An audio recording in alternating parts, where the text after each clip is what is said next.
There will be no warning. No sirens. Just a small inconsistency. No breaking news alerts. A number that doesn't add up. A constant that shifts. A law of physics that hesitates. And when it happens, most people won't even notice. But scientists will. Because reality, as solid as it feels, has never been stable. We just assumed it was. For centuries, we believed the universe runs on fixed rules. Gravity pulls. Light travels at a constant speed. Time moves forward. Reliable. Predictable. Safe. Then quantum physics arrived and destroyed that illusion. At the smallest scale, particles don't behave like objects. They behave like possibilities. An electron isn't in one place. It exists in multiple states at once. Until we look at it. The moment we observe it, it chooses. Instantly. No transition. No explanation. It's called the observer effect. But here's the question no one is comfortable asking. Why does reality wait for observation to define itself? In normal life, things exist whether you look at them or not. At the quantum level, they don't. It's as if reality renders itself only when required. Like a game engine saving computational power. That alone is disturbing. But it gets worse. Quantum entanglement. Two particles connected across space. Separate them by millions of kilometers. Change one and the other reacts instantly.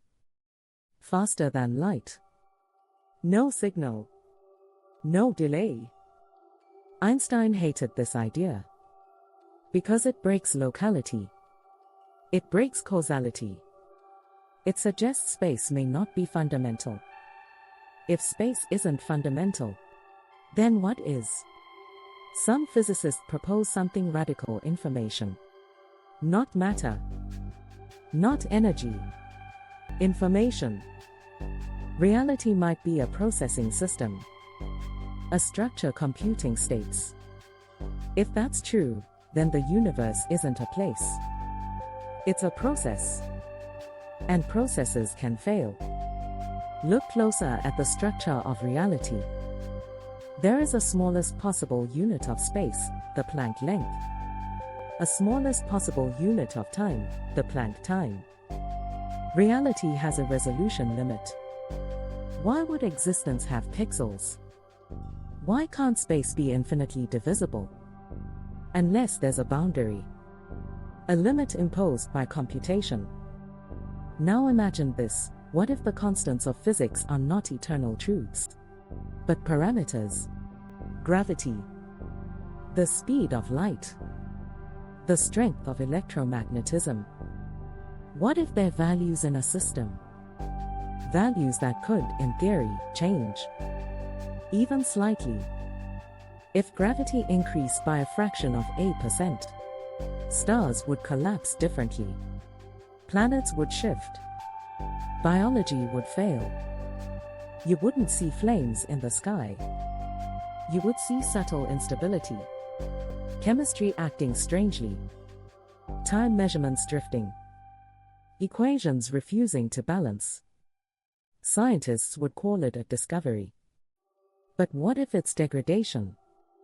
What if the system is aging? Or being modified?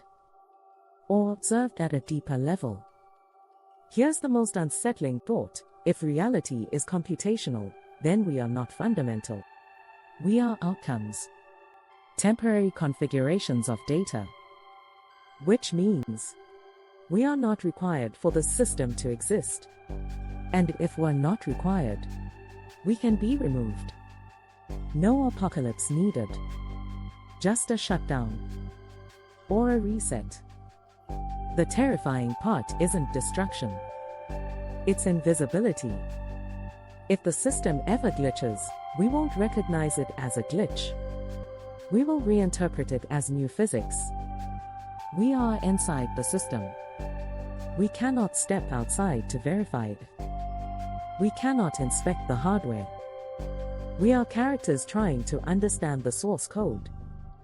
And if one day physics truly breaks, not metaphorically, literally, if causality stutters, if constants drift, if space behaves inconsistently, that won't be the end of the universe. It will mean something else. It will mean the universe was never stable. It was maintained. And maintenance can stop.